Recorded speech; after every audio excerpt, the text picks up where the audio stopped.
Hi, wir sind Tobi, Sarah und Rio. Ende August haben wir unsere Jobs gekündigt und sind seitdem mit unserem 40 Jahre alten Wohnmobil auf Reisen. Steigt ein und begleitet uns. Sprich. Ich soll sprechen, habe ich gehört. Ja. Wir sind noch im Tröpfchen losgefahren und haben schon gesehen, dass es bei Korinth regnen soll. Jetzt regnet es schon die ganze Zeit, ab da, wo wir losgefahren sind. Aber das Gute ist, wir wissen nachher wieder, ist er dicht. Hat sich wirklich von allein gelöst. Naja, bis dahin haben wir noch 80 Kilometer im Regen.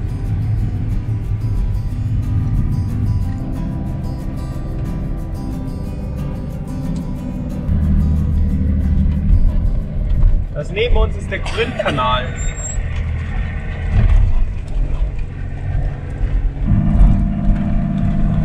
Und hier ist der Platz.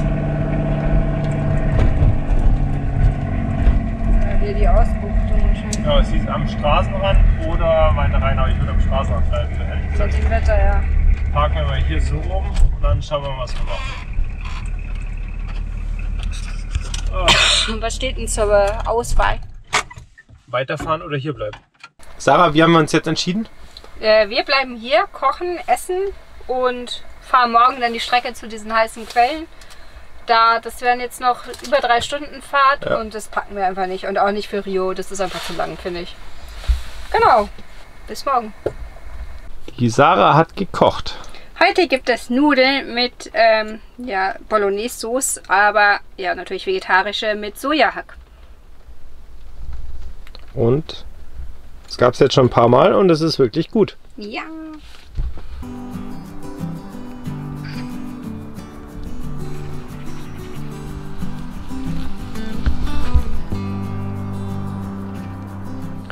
So, wir haben es jetzt mittlerweile fast 18 Uhr und eigentlich wollten wir hier direkt am Kanal stehen. Ich zeig's euch mal. Da hinten parken wir.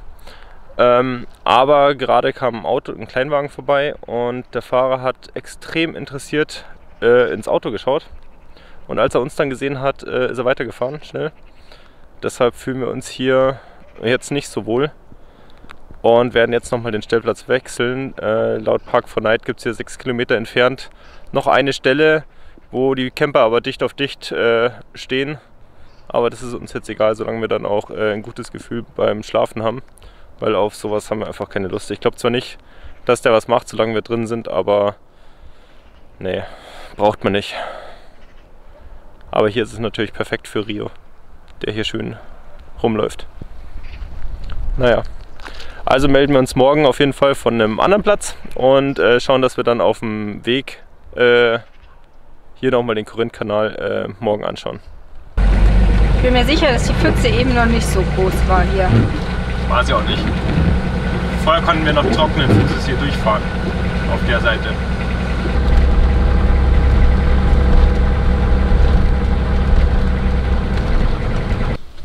Wir sind jetzt auf der anderen Seite von Korinth. Sind wir noch in Korinth? Auf jeden Fall auf der anderen Seite von der Bucht angekommen. Und zu unserer Überraschung stürmt es hier. Wir haben bei unserem alten Stellplatz, obwohl wir auf der freien Wiese waren, gar nichts davon mitbekommen. Und hier geht zum Teil ordentlich der Punk ab. Ich weiß nicht, ob man es hört. Ich denke, man sieht auf jeden Fall nichts mehr ohne Handy. Und es regnet. Guten Morgen. Wir sind jetzt wieder zurück zum Kanal von Korinth gefahren. Hinter uns ist die Brücke, wo wir gestern rübergefahren sind, beziehungsweise heute jetzt dann rüberfahren werden. Und wir haben hier 3 Straßenhunde entdeckt, die ausschauen wie Rio, nur naja, deutlich größer. Das sind schon mal 2 und da hinten ist der 3. Und zum Vergleich Rio hier im Vordergrund. Sind super süß, aber auch ziemlich groß. Also wir sind mal gespannt, ob Rio auch die Größe erreicht. Wir glauben eigentlich nicht, aber wenn man die so sieht, von der Färbung und so, ist es schon sehr, sehr gleich.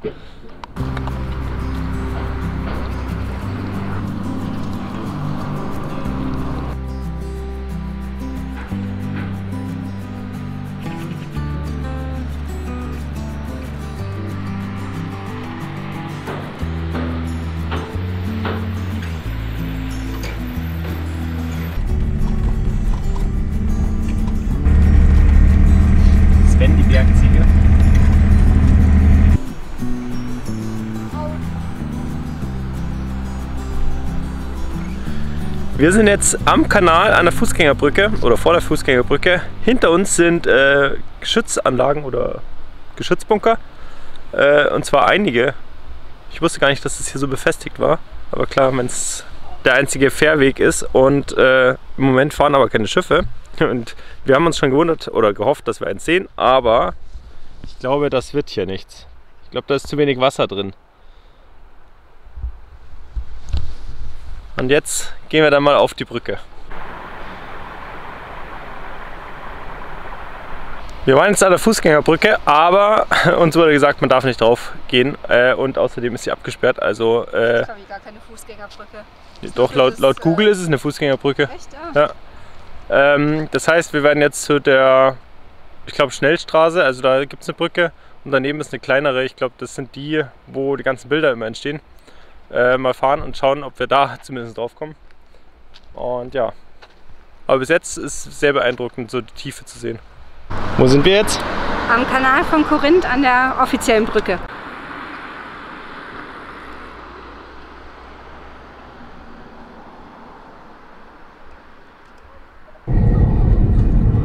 Noch 500 Meter. Noch 400 Meter. Gleich ist etwas sehr Tolles. Noch 200 Meter. 100 Meter. Naja, und jetzt ist es soweit.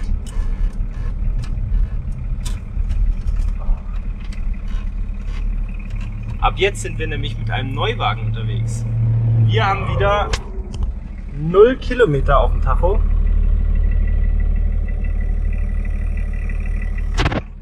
Das heißt, ab jetzt zählt jeder Kratzer und wir müssen aufs Auto mehr aufpassen.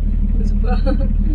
Mit Neuwagen unterwegs. Oder wir verkaufen ihn jetzt als Neuwagen. Nachdem wir jetzt einen Neuwagen haben, am Kanal von Korinth waren, geht es jetzt weiter nach Lamia. Lamia heißt es, gell? Ich glaube schon. Und dort ist ein Fluss, beziehungsweise da sind heiße Quellen. Und wir treffen die Finder oder die Rio damals aufgenommen haben und dann uns vermittelt haben. Wir haben nach dem Korinth-Kanal jetzt Peloponnes verlassen. Nach über 2 Monaten. Ein bisschen komisch, aber es geht ja Richtung Türkei bei uns. Und wir freuen uns auf die neuen Abenteuer. Das war wohl die schönste Bahnstrecke hier, direkt am Meer. Richtig schön. Aber es ist nur ein Betrieb.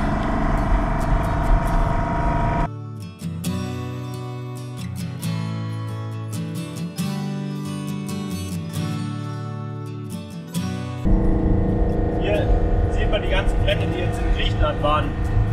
Die bis zu den Häusern kamen. Krass.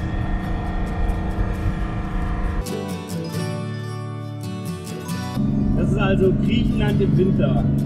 Wir haben vorher in Korinth mit einem Griechen gesprochen, der meinte, dass sie normalerweise 15 bis 20 Grad jetzt um die Jahreszeit haben. Und dieses Jahr haben sie 5 bis 6 Grad. Also wir haben genau den richtigen Winter ausgesucht. Und die Straßen schauen dann so aus, wenn man die Küste verlässt. Wer hätte das gedacht? Wir sind nicht in Österreich, nein. Nein. Wir sind nach wie vor auf dem Weg zu den heißen Quellen und haben den Schnee gefunden. Und der hinter uns, also das zusammengeschobene von der Straße, ist ungefähr so hoch wie ich, also ca. 1,80 Meter würde ich schätzen, wenn nicht höher, die höchsten Berge. Und wir wurden schon vorgewarnt, dass hier viel Schnee liegt. Gestern muss es anscheinend auch auf der Straße gewesen sein. Die Straße ist frei, aber also man hört schon, dass es schmilzt. Also ja. Es geht schon weg. Man hört das Tropfen von den Bäumen. Aber wir hätten es nicht erwartet, dass wirklich so viel Schnee liegt. Wir wollten hier überwintern, ne? Der Name ist Programm.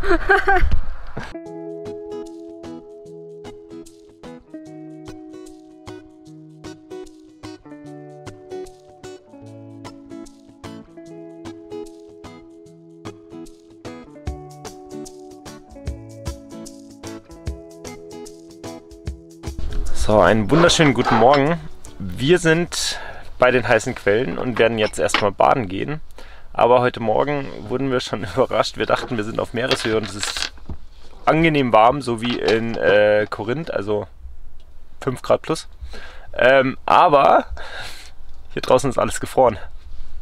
Also ich glaube, wir werden doch schneller in die Türkei fahren und wieder nach Süden als gedacht.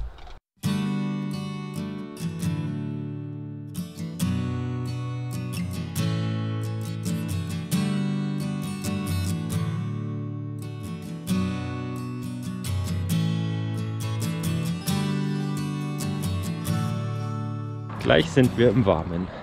Reden wir uns zumindest ein. Aber nachdem das Wasser dampft, sind wir positiv gestimmt. Ja, voll. Oh mein Gott, ist das kalt. Schon Badezeug an, damit alles schnell geht.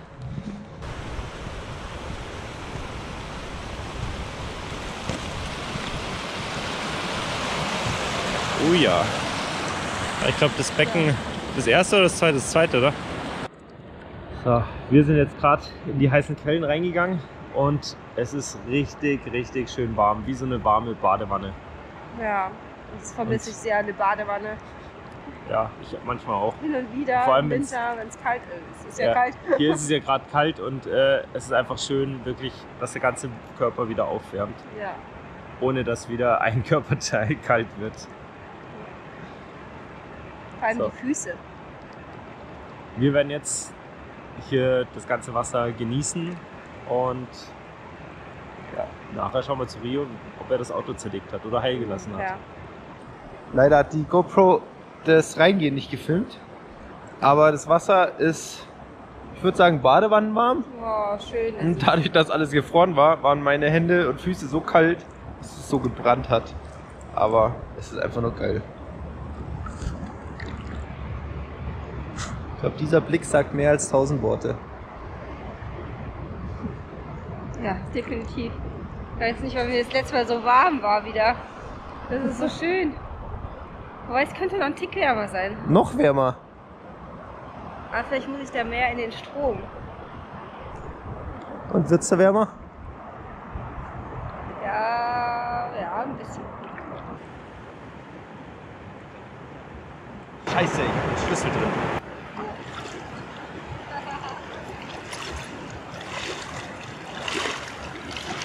Ich hab den Schlüssel vergessen rauszutun.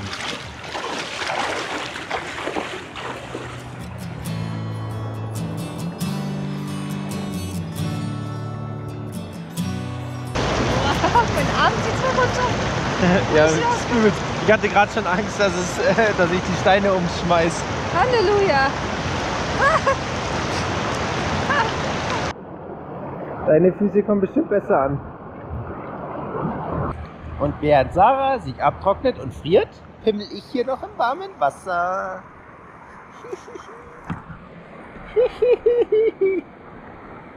Nachdem wir jetzt heute Morgen in den heißen Quellen waren, geht es jetzt für uns dann weiter. Wieder ungefähr 100 Kilometer über die Berge da hinten. Gleich passiert was Unglaubliches auf dem Weg nach Larissa in Griechenland. Und zwar überholen wir bergauf einen LKW. Normalerweise überholt der uns.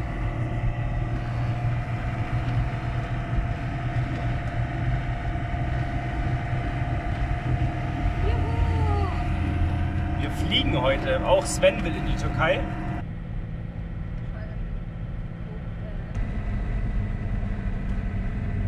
Wir probieren die ganze Zeit eine Tankstelle zu finden, damit wir nicht wieder stehen bleiben. Wir haben ja daraus gelernt, frühzeitig darauf zu achten. Aber bisher, die Preise liegen bei 1,56,9 und wir haben voll getankt bei 1,42,9 und das ist so unverhältnismäßig. Darum hoffen wir, dass noch eine andere Tankstelle kommt, die ein bisschen günstiger ist. Wir haben jetzt eine Tankstelle gefunden, die billigste seit langem mit Abstand mit 1,51 und wir tanken jetzt für 40 €, damit wir keine Probleme mehr haben. Und ja, Tobi ist jetzt raus. Hier ist es üblich, dass der Tankwart kommt oder wie man das bezeichnet und für dich tankt und du sagst ihm den Betrag.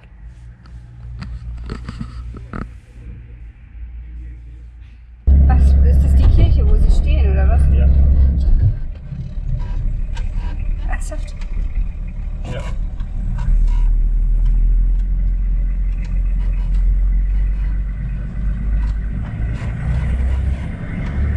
Da ist ja jetzt nichts los.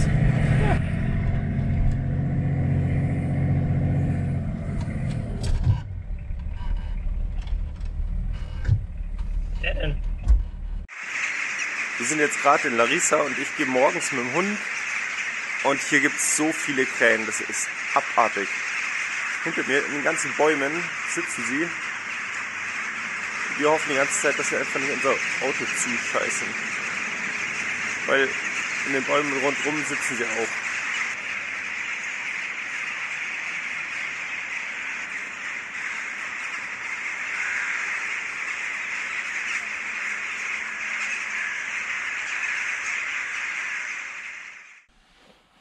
Die Sarah hat gerade etwas gesehen. Und zwar wurden wir von den Vögeln erwischt. Hier vorne mitten auf der Scheibe. Das muss hin, das sieht man nicht. Ich meine, an der Scheibe ist es noch das kleinste Problem. Aber wie schaut denn der Rest vom Auto aus? Ich hoffe, das ist nicht auf dem Solarpanel. Wobei es kaum lädt, also vielleicht ist es auch zugeschissen. Nee, hoffentlich ist es nicht auf dem Dach oder Lack. Ansonsten Oh Mann. heißt es putzen. Ja, wir müssen das Salz abwaschen. Da hinten stehen wir, neben unseren Freunden. Und jetzt gehen wir zum Markt.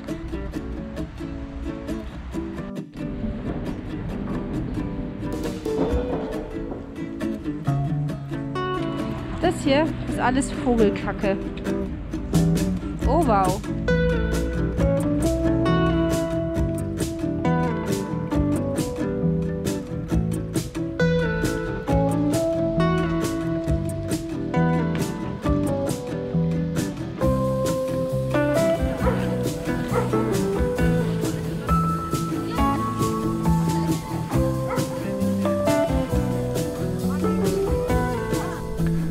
Achso, kleiner Nachtrag. Wir hatten ganz vergessen zu berichten, ob unser Auto jetzt dicht ist im Regen. Es war alles dicht.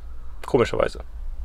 Es hat sich von selbst repariert. Nee, wir hoffen einfach, dass es weiterhin dicht ist oder dass wir das nächste Mal einfach wissen, woher es kommt. An solchen Tagen ist es echt. Boah. Und wir müssen unbedingt finden, warum das Wasser reinkommt. Keine Ahnung. Das war's jetzt mit dem Video. Wenn ihr wissen wollt, was wir alles in der Türkei erleben, dann freuen wir uns, wenn ihr ein Abo dalasst und uns begleitet. Das war's jetzt auch schon wieder mit dem Video. Wenn ihr wissen wollt, was wir alles in der Türkei... Das war's jetzt auch mit... Das war... Könnt ihr abwarten?